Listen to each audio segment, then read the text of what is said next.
Good afternoon, everybody. My name is Marvo Regendon. I'm the Executive Director for AHANA Multi-Ethnic Business Association here in Spokane. I'm going to start off with just some housekeeping and then turn it over the rest of the program to others on the schedule. First of all, know that we are using the Zoom webinar module. So that means you will only see the presenters on your screen. You will not see the small little screens of everybody that's attending. The presentation is being recorded. If you require or need closed captioning, that is enabled. So look for the little CC box at the bottom. Click on that and click on enable, and then you'll start to see closed captioning. The chat feature will be turned off for attendees. And lastly, please use the Q&A tool button at the bottom of your screen to ask any questions during the presentations, and they will either be answered by text or verbally, depending on the speaker. So I need to turn mine off right there. So that being said, I would now like to turn over the microphone to the AHANA Board President, Mr. Francis Adewale, to provide some welcoming remarks and greetings. Francis? Thank you, Marvo. Good afternoon, everyone. My name is Francis Adewale. I'm the current board chair of AHANA Multi-Ethnic Business Association in Spokane, Washington. My wife and I are part owners of 4 businesses in Spokane, Washington. And the discussions we are going to have today resonate very much with me and the challenges that we have had for the last 20 years of living and working in Eastern Washington and running a small business in Washington. I am also a current treasurer of the Washington State Bar Association, so I do a lot of nonprofit work too, in addition to my other tasks, working in our community. I'm also an attorney with the city of Spokane, working in our public defender's office. I would like to start today by thanking the organizers who have worked tirelessly on their own time in developing this summit over the past 4 months. In particular, I want to give kudos to Lynn French, the CEO of Global Business Development LLC, located in Federal Way, Washington. Lynn has done a lot of work in bringing all of us together. Lynn, we appreciate you. Marvo Regudin is the Executive Director of AHANA, a Multi-Ethnic Business Association. Marvo, you know how much we appreciate you. You do a lot of work in our community and all over the state. You are much appreciated. Also, Dr. Colette Taylor of Seattle University Center for Leadership and Transformation, which again confirms Seattle U as the preeminent place where people go to talk about social connection and social network issues that impact all of us, especially those of us in the minority and Black, Brown, and Indigenous communities. Thank you, Dr. Taylor. Dr. Julius Moss is also here and has worked a lot on this work. Dr. Julius Moss is also from Seattle U, as you can see the pattern. Dr. Stacy Hicks is also from Seattle U. These are very committed academia that really focus on some of the issues and the challenges we face all across our state. Anthony Peterson also worked on this task, on this summit. Anthony Peterson is the acting executive director of the OIC of Washington and is currently located in Yakima, Washington. We're grateful for all your work. Anthony, you're much appreciated. Samet Mel is the project director of Partners in Change, a division of Equity in Education Coalition, located in Seattle, Washington.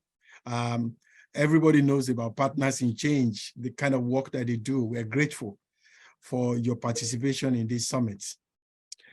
Now, today's Economic Development Summit was developed to address the needs and the disparate treatment of Central and Eastern Washington, Black, Indigenous, and people of color communities, consultants, and contractors in endeavoring to receive equal opportunity. We are not asking for preferential treatment.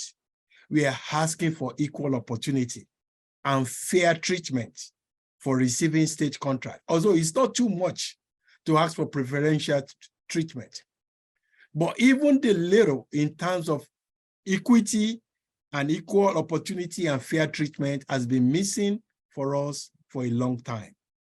This is why this summit is very important to us. And we want to acknowledge and give kudos to all the representatives here today to participate in this summit. The disparate treatment in state contract is very real. And you will hear a number of our businesses talk about their experiences and their story as we go through this summit. BIPOC communities are seeking support from their executive and legislative leaders to overcome access barriers and establish fair and equitable means to ensure that BIPOC consultants and contractors will receive favorable outcomes in terms of contract awards. Now, distinguished guests and attendees at this summit, needless to say that this summit is a cry for action. For some of us that attended this weekend Spokane NAACP Founders Day dinner, this summit was brought into focus for us by the guest speaker, former CNN presenter Roland Martin, when he made the clarion call that America needs to go beyond platitudes that follow George Floyd's murder to concrete action that will help lift the poor in our state out of poverty. The key to racial justice reform is not more law or more code, more criminal code, but investment in the Black, brown, and indigenous communities of color. We cannot jail ourselves out of mass incarceration, but we can invest in people that will help lift them out of poverty. We can invest in communities that will have thriving business, that will help employ people coming out of these institutions. Mr. Martin also said that the road out of racial injustice go through the business communities. For most of us, that dream has been in abeyance because our communities have been historically neglected in terms of contract opportunities. I hope you are able to stay for the full afternoon today and find the presentations that we are going to be offering you today informative. And I hope that you are able to take the lessons that we learned, that we are learning from this summit, back to Olympia and back to our legislators, legislative houses, and as well as to the governor's office, and help us answer the call to action. The businesses, the BIPOC businesses in Washington is suffering. We are suffering of neglect because we do a lot to take care of communities, to take care of people in our communities. But yet, for whom so much is given, much is expected. Our government expected us to do a lot because when they look at us, they don't look at businesses, they look at communities of color represented by these businesses. But yet, we are often neglected when this issue comes into being. Mr. Martins talked about the experience in Atlanta. There has to be intentional act, intentional effort to help BIPOC businesses to grow in Washington. And this is my call to action to you all. Please heed the call.